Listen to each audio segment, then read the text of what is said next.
Ladies and gentlemen, everyone, leadership. It's one of the most misunderstood words in our world today. Most people think leadership is about being in charge, but true leadership is about taking care of those in your charge. Today, I want to share with you 6 keys, not just principles, but practices that great leaders live by. And if you embrace them, you won't just lead better, you'll change lives. Let's dive in. Leadership is not about the corner office. It's not about the parking spot. It's not about the title embossed on a shiny nameplate. True leadership starts with a choice, the simple, profound choice to serve others before serving yourself. It is a daily commitment, an act of humility, and a testament to the belief that the success of others is just as important, if not more, than your own. I remember once meeting a CEO whose story stayed with me long after our conversation ended. Every Friday, without fail, he would make his way down to the break room. No announcement, no grand speech. He would roll up his sleeves, stand behind the counter, and serve lunch to every single employee. Not as a stunt, not as a way to boost company morale through a clever PR tactic. He did it because he believed it was his duty. He understood that leadership is not about being above others, it's about being among them. The employees in that company didn't just complete tasks for him because they were told to. They didn't just show up because of a paycheck. They believed in him. They saw him not as a distant figure issuing orders from behind a polished desk, but as someone who was willing to stand beside them, to serve them, to recognize them as human beings first and employees second. And that belief was powerful. It created loyalty not through fear or obligation, but through trust and admiration. People didn't follow him because they had to. They followed him because they wanted to. We are wired to respond to those who put our needs before their own. In the earliest days of humanity, survival depended on it. Tribes thrived not because of the strength of a single individual, but because individuals chose to protect and serve each other. That instinct has never left us. In every boardroom, on every factory floor, in every startup and nonprofit across the world, the most successful teams are built not on hierarchy but on trust. And trust is born from service. Ask yourself this simple, brutal question. Are you here to be important, or are you here to make others feel important? Because there's a world of difference. Chasing status is a hollow pursuit. It may feed your ego for a moment, but it starves your soul. Making others feel seen, valued, heard, that fills something far deeper within us. That is the work that creates not just fleeting admiration but lasting legacy. When you choose service over status, something extraordinary happens. You stop thinking in terms of me and start thinking in terms of we. You begin to listen more deeply. You begin to celebrate the victories of others as if they were your own. You begin to recognize that leadership is not about pulling people along or pushing them forward. It's about walking beside them, matching their pace, lifting them when they stumble, and cheering them on when they soar. And the most beautiful irony is this: the more you pour into others, the more they pour into you. The more you give, the more you receive. Not in material rewards, but in loyalty, creativity, energy, and commitment. Service builds a foundation so strong that no downturn, no disruption, no crisis can easily shake it. Because at the core, people aren't staying for the perks or the paychecks. They're staying because they believe they are part of something bigger than themselves. They're staying because you showed them with your actions that they matter. Leading with service means doing the hard things even when no one is watching. It's taking the time to ask someone how they're really doing, and stopping to listen to the answer. It's staying late to help a struggling teammate finish a project, not because it benefits you, but because you refuse to let them carry the burden alone. It's giving away credit generously and taking blame when things go wrong. It's knowing that your job is not to be the star player but to build a team of stars who lift each other higher than any one person ever could. We live in a world obsessed with achievement. We idolize the individual. We celebrate the winner. But true leadership understands that it's not about standing at the top of the mountain alone. It's about making sure everyone who started to climb with you gets there too. It's about reaching back down the mountain and pulling others up. And when you get to the top, it's about looking around and realizing that the view is only truly beautiful when it's shared. This choice, the choice to serve first, is not always easy. There will be moments when your pride aches to be fed. When your insecurity whispers that you must protect your own status at all costs. There will be moments when you are tired, when you wonder if it's worth it, when it feels like no one notices the sacrifices you are making. But remember this: true leadership is not about being recognized. It's about recognizing others. It's about planting seeds of trust and care and watching as they grow into forests you may never fully see. Think about the leaders who have impacted your life. Were they the most decorated, the ones who demanded attention, or were they the ones who made you feel seen, valued, and capable of more than you ever thought possible? The ones who made you believe that you mattered. Chances are it's the latter. And if that's the kind of leader you remember, why would you strive to be anything else?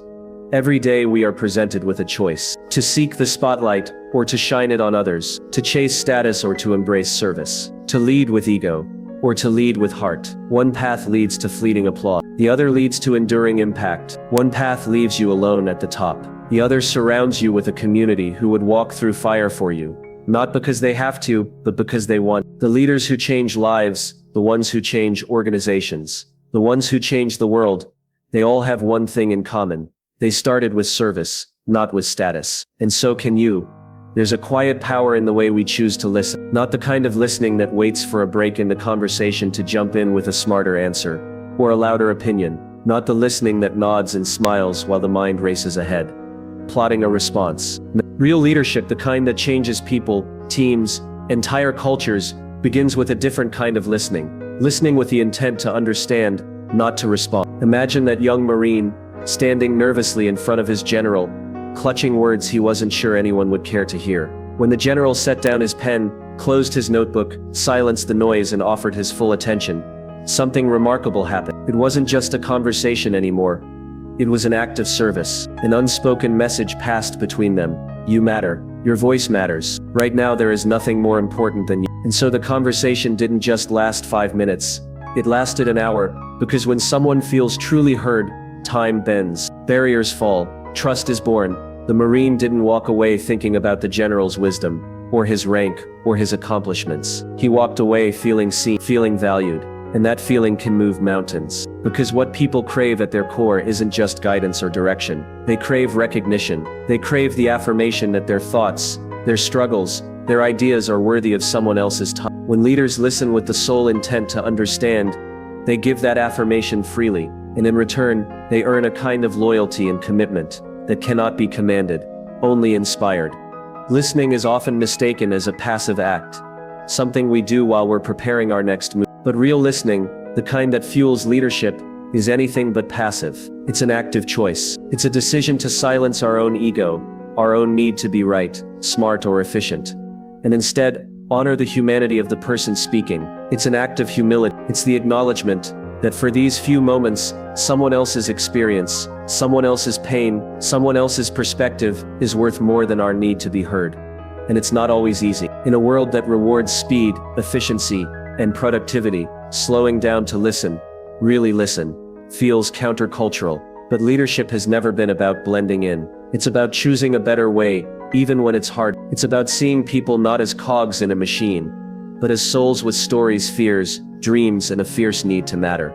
We think leadership is about making decisions, setting visions, giving orders. And sure, those things matter, but the foundation beneath it all is trust. And trust isn't built through grand speeches or impressive resumes. It's built in the quiet, small moments, where we choose to lean in instead of looking away, where we choose to ask questions instead of giving answers, where we choose to sit with someone's words, even when they challenge us, confuse us, or slow us down. There's a moment that every leader faces, a fork in the road. On one path is the impulse to fix, to advise, to control. On the other is the discipline to listen, to hold space, to let someone else be the hero of their own story. One path feels powerful in the moment, but leaves people feeling smaller. The other feels slower, harder, but leaves people standing tall. When we listen to understand, we aren't just gathering information. We're building people. We're telling them without saying a word, you are enough. You don't have to prove yourself to me. I am here with you, not above you. And that changes everything. Think about the leaders who have shaped you, the ones you would run through fire for. Chances are, they weren't the ones with the flashiest strategies, or the most polished presentations. They were the ones who made you feel seen. The ones who listened when you were scared, when you were angry, when you were confused, and didn't rush to fix you. They let you wrestle, they honored your struggle, they trusted you enough to believe that you would find your way, and they stood beside you while you did. That is the gift of listening.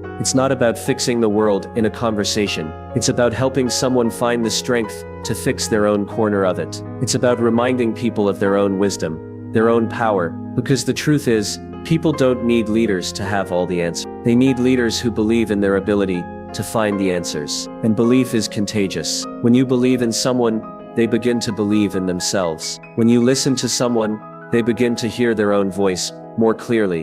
When you value someone, they begin to see value in themselves. So what if leadership wasn't about being the loudest voice in the room, but about being the quietest presence that makes others' voices louder? What if leadership wasn't about being the smartest person at the table, but about creating a table where everyone's wisdom could rise? What if leadership wasn't about commanding attention, but about giving it away so freely that people felt bigger simply by being near you? This is the kind of leadership that changes not just organizations, but lives. The kind of leadership that starts movements, that builds legacy. And it doesn't require a title, a corner office, or a fancy degree. It requires something far rarer: the courage to listen, the willingness to set down your pen, close your notebook, silence your phone, and open your heart. Because when you choose to listen with the intent to understand, you are choosing to love. You are choosing to say, "You are worthy of my time. You are worthy of my presence. You are worthy of being heard." And in a world that is starving for real connection, there is no greater gift you can offer. People will move mountains for a leader who listens, not because they are told to, but because they want to, because they have been reminded, in the most profound way, that they matter. And when people know they matter, there is no limit to what they can become. Imagine waking up every day and knowing exactly what needs to be done, yet feeling no fire behind it. The list is clear, the steps are organized, but something crucial is missing. It's not effort, it's not discipline, it's the vision, that deeper sense of purpose that makes the struggle worth it. You see, anyone can assign tasks. It takes almost no imagination to sit down and create a checklist. It takes almost no heart to give someone a project and demand results. But leaders, real leaders, don't just pass out to-do lists. They create futures. Think about Martin Luther King Jr.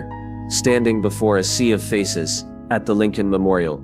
In one of the most pivotal moments of history, he didn't pull out a binder full of action items. He didn't say, "Here's the strategy for the next 5 years." He said, "I have a dream." And in that moment, every heart in that crowd caught fire. Every soul leaned forward, because a dream touches a place inside us that a plan never could. It breathes life into the mechanic. It makes the impossible feel inevitable. A vision paints a picture of what could be. It doesn't command people, it invites them. It doesn't push people forward, it pulls them upward. It connects to their hopes, to their fears, to their longing to matter. When people see a future that is worth fighting for, they do more than show up. They show up with their whole selves. Without vision, work becomes a transaction. You clock in, you clock out, you trade your hours for a paycheck. But with vision, work becomes a calling. It transforms from something you have to do into something you get to do. Vision does something else too. It transcends the limitations of today. It whispers that no matter how tough things are, no matter how long the road is, there is something extraordinary waiting at the end. When you lead with vision, you are giving people permission to believe in something bigger than themselves. You are giving them permission to hope. And there is no force on earth more powerful than a group of people who hope together. The problem is, it's easy to get caught in the trap of managing tasks. It feels responsible, it feels efficient, it feels productive. But ask yourself, honestly, are you managing tasks, or are you leading dreams? Are you checking boxes, or are you building cathedrals? Because the truth is, people don't give their best for checklists. They give their best for causes. They give their best when they can see their fingerprints on the future. When leaders fail to cast a vision, they leave a vacuum. And in that vacuum, cynicism grows. People start to wonder why their work matters. They start to question whether anyone notices. They begin to drift, to disengage. But when you articulate a vision, when you paint the picture of what could be, and invite others into that creation, you reconnect them to their own sense of purpose. You remind them that their work is not just about hitting quarterly targets or meeting deadlines. It's about shaping the world. And here's the thing about vision. It's contagious. When you hold it out clearly enough, when you believe in it deeply enough, others can't help but catch it. It spreads from heart to heart, from hand to hand. It becomes bigger than any one person's effort. It becomes a movement, and movements change things. They don't just meet expectations, they redefine them. Leading with vision requires vulnerability. It means daring to dream out loud. It means opening yourself up to the possibility that others might not believe yet, and risking their skepticism. But courage has always been the birthplace of change. Every great achievement began with someone standing in front of a crowd, or even just in front of a mirror saying, "I see a future that doesn't exist yet, but I believe we can build it together." Vision is not about predicting the future, it's about creating it. It's about choosing to see not just what is, but what could be, and deciding that the gap between the two is worth every ounce of your strength. It's about lighting a torch and handing it to others, knowing that one day they'll carry it farther than you ever could alone. If you are leading people, whether it's a team of 2 or a company of 2,000, you have a responsibility far beyond task management. You have the chance to call forth the greatness that already lives inside them. You have the opportunity to tap into their dreams, their passions, their deepest desires for significance, and invite them to build something that matters. That's what real leadership is. It's not about making sure everyone stays busy, it's about making sure everyone feels alive. It's about helping people see that what they do and who they are counts for something more than a line item on a spreadsheet. It's about lifting their eyes from the immediate and mundane to the breathtaking possibility of the extraordinary. Every day you have a choice. You can lead people through tasks, or you can lead them through dreams. You can be the one who hands out assignments, or you can be the one who holds up a mirror and shows people who they could become. One path builds compliance, the other path builds commitment. One path leads to burnout, the other leads to brilliance. Never underestimate the power of a dream well spoken, a future well painted. In the end, it's not the plans that change the world. It's the dream, and it's the leaders who dare to dream out loud, and then walk the long, difficult road to make those dreams real, who leave a legacy that endures long after the last task has been checked off. So ask yourself again, not just once but every day, are you managing tasks or leading dreams? Because the world doesn't need more managers. The world needs more dreamers who lead. When we talk about leadership, we often think of vision, we think of ambition, we think of strategy and execution. But rarely do we talk about the most critical element that great leaders understand intuitively: safety. Emotional safety, mental safety, physical safety. It is the foundation upon which trust is built, and trust is the soil in which innovation, collaboration, and excellence grow. Imagine for a moment a workplace where people fear making mistakes, where they fear speaking up, where they constantly second-guess their worth. In such an environment, the only thing that flourishes is self-preservation. People hide, they shrink, they protect themselves, not the mission. They do just enough to avoid criticism, but never enough to shine. Now contrast that with a place where people feel deeply, fundamentally safe, where they believe that raising a hand, admitting an error, or trying something new won't lead to humiliation or punishment, but instead to learning, growth, and appreciation. In that place, magic happens. In that place, people aren't working from a place of fear, they are working from a place of purpose. In the 1980s, Paul O'Neill stood in front of Alcoa's shareholders and did something few leaders would have the courage to do. In a time when Wall Street demanded quarterly results, when shareholders wanted to hear about margins and growth strategies, he spoke not of profits but of safety.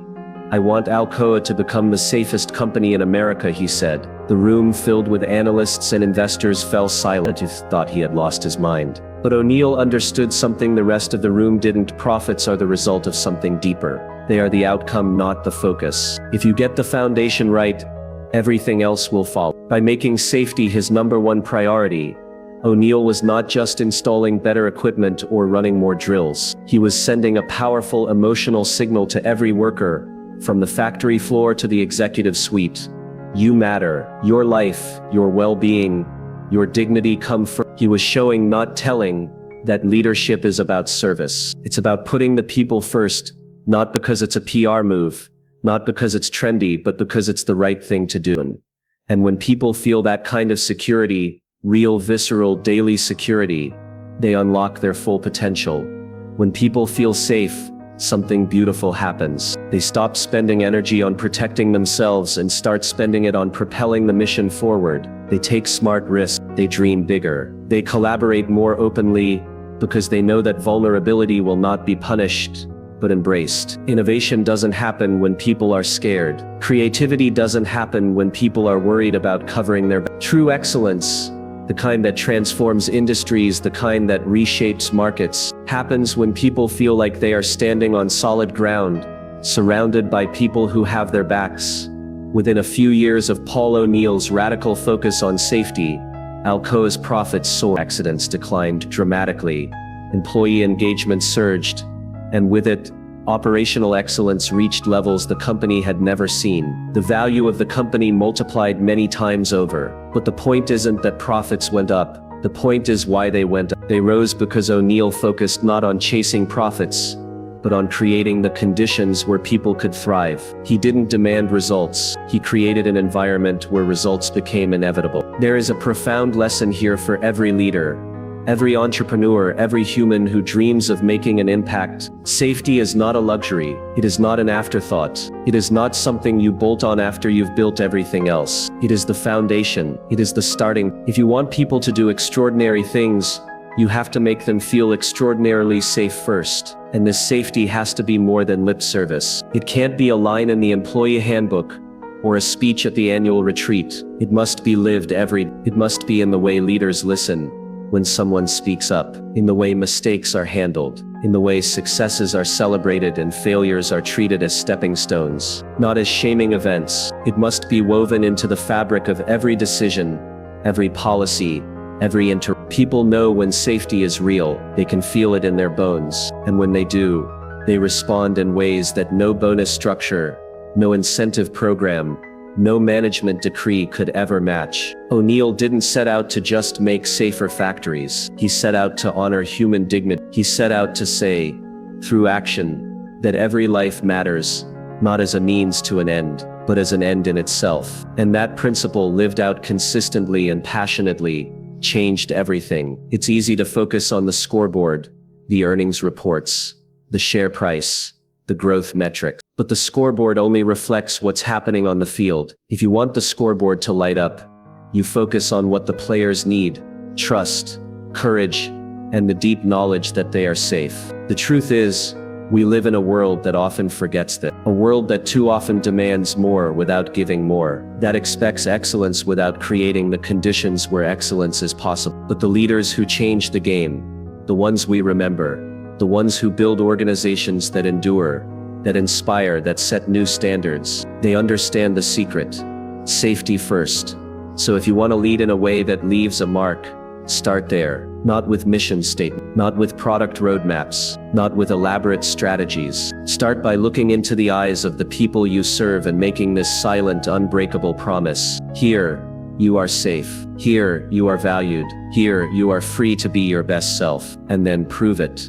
Every single day. Because greatness doesn't come from pushing people harder. It comes from protecting them better. It comes from creating spaces where fear has no place, and where possibility can take root and grow wild. It comes from remembering that behind every role, every job title, every task is a human soul, yearning not just to succeed but to belong. And when people feel like they truly belong, when they feel safe enough to bring their whole selves to the work, there is no limit to what they can achieve. Here's the expanded keynote speech in the style you requested. We live in a world obsessed with results. Everywhere we turn, we're asked about our numbers, our performance, our achievements. The finish line becomes the only thing that matters. The medals, the trophies, the headlines, they're what get noticed, they're what get shared. But if we only celebrate the end result, we miss the entire journey that made it possible. Results are just snapshots, frozen moments in time. Progress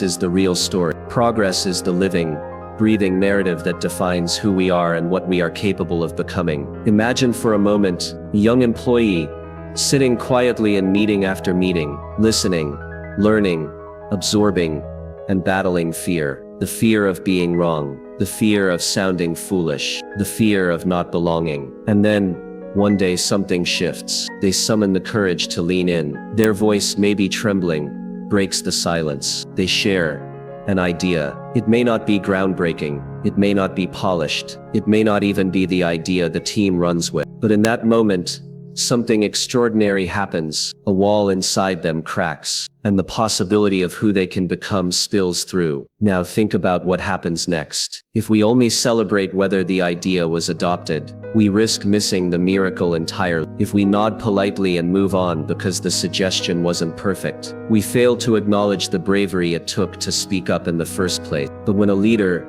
a real leader, sees the courage, not just the content, and takes the time to recognize it, something even more powerful takes root: confidence. Because when we celebrate progress, we unlock potential. Progress is the raw material of greatness. It's messy, it's incomplete, and it's beautiful. It's the late nights practicing a speech that still comes out a little shaky. It's the first failed prototype that leads to the breakthrough. It's the small imperfect steps that together build momentum no single perfect leap could ever achieve. When you learn to see it, to honor it, to lift it up, you change the way people see themselves. You transform fear into fuel. You ignite belief where there once was only doubt. Here's the truth, and it's simple but profound.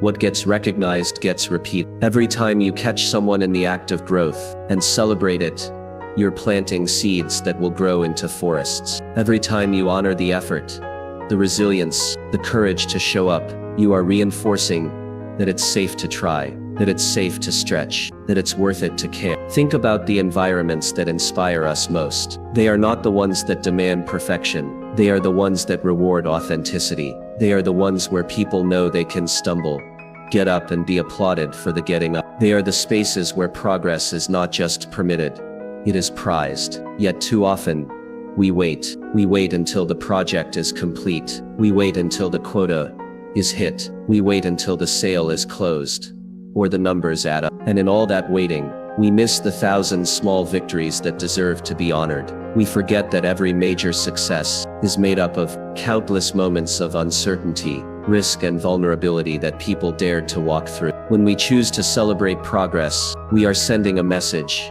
You are seen. Your effort matters. Your growth matters. You matter. And there's something else, something deeper. We're reminding people that they are not the sum of their achievements. They are not defined by a score. They are valued for their humanity, for the courage it takes to step forward into the unknown. Again and again, it changes how people show up. When progress is celebrated, people stop playing it safe. They take chances, they push boundaries, they invest their heart, and over time an extraordinary transformation occurs. Mediocrity fades, and excellence takes its place. Not because perfection is demanded, but because passion is unleashed. And passion, once unleashed, is unstoppable.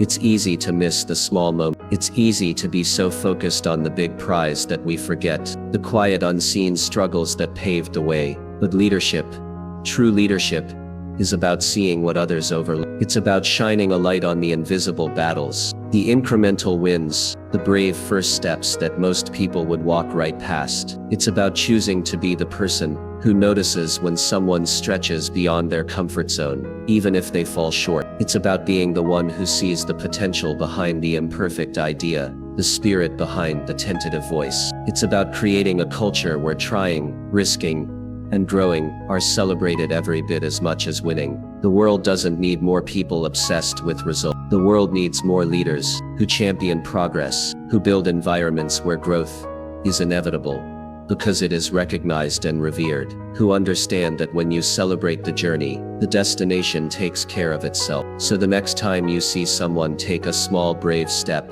don't let it pass unnoticed. Applaud the effort, encourage the resilience, honor the courage, recognize the progress, because when you do, you're not just celebrating a moment, you're shaping a future. You're telling a story of what is possible, not just what has been achieved. And that story, once believed, will be written again and again, in ways you cannot even imagine. Progress is the real story. Celebrate it, and you will unlock greatness beyond anything results alone could ever deliver. Here's the expanded keynote speech you asked for, written in the style you requested. Emotional, powerful, flowing naturally without subheadings or conclusion, and without mentioning Simon Sinek by name.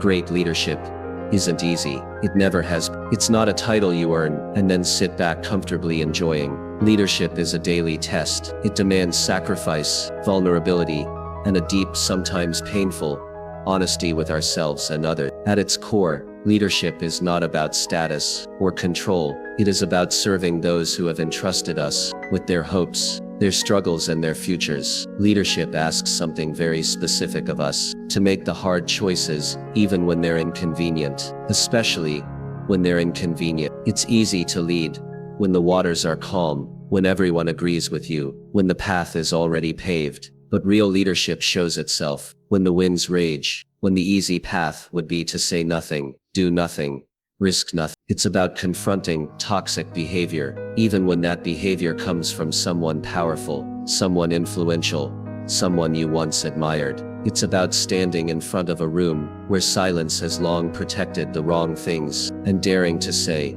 "This isn't right." It's about recognizing that every time you let toxicity slide, because it's easier, you erode not just the culture, but your own integrity. It's hard, it's uncomfortable, and it's exactly what leadership demands. Leadership is also about admitting you made a mistake. We live in a world that rewards perfection, or at least the illusion of it. Admitting you are wrong can feel like standing naked in a blizzard. It is vulnerable, it is terrifying, but there is a strength in that vulnerability that cannot be when you can say, "I was wrong." You give everyone around you permission to be human. You foster trust, and trust is the only real currency a leader has. Without it, all the strategy, all the charisma, all the vision in the world collapses into nothing. Sometimes leadership means standing completely alone. It's one thing to make a hard decision when you have a chorus of voices behind you. It's another to make it when all you hear is silence, or worse, opposition. In those moments, when your knees tremble and your voice falters, you are closer to true leadership than at any other time.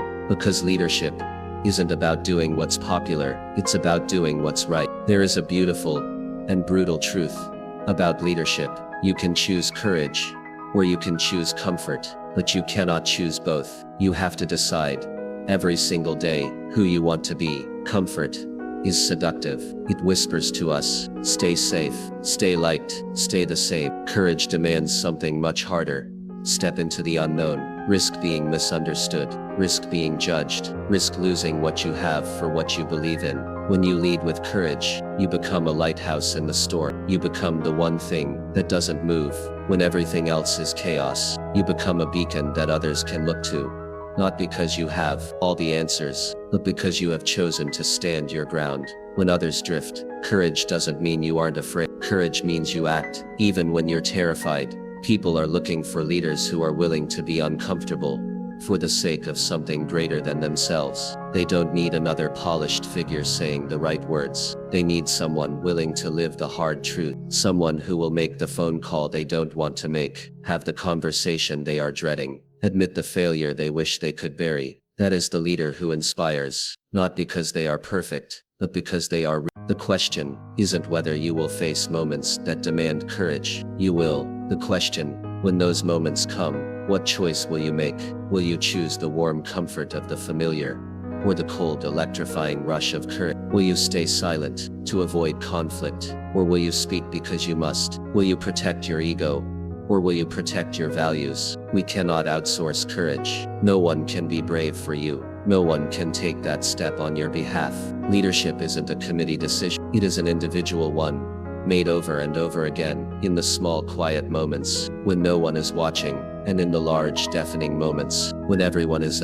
Ask yourself daily, am I choosing comfort or courage? Am I leading in a way that aligns with the person I want to be remembered as? It's easy to believe that leadership is about the big decisions, the visible actions, but the truth is, leadership is built in the hidden spaces. The moment you choose to speak up, the moment you choose to apologize, the moment you choose to stand firm. The world doesn't need more comfortable leaders. The world is crying out for courageous ones, for people willing to risk their reputation to save their soul, for people who understand that comfort is a slow death, but courage is the force that changes everything. And it starts with a simple, impossible question that you must ask yourself every day, every hour, every heartbeat: comfort or courage? You see, leadership isn't about being perfect. It's about being human. It's about standing up for others, hearing their voices, sharing a vision, creating a safe place, celebrating their journeys, and choosing courage every single day. The world doesn't need more bosses. The world needs more leaders, leaders like you. So I challenge you, starting today, don't just aspire to lead people. Inspire them, protect them, lift them, and in doing so you'll leave behind something far greater than success. You'll leave behind a legacy. Thank you.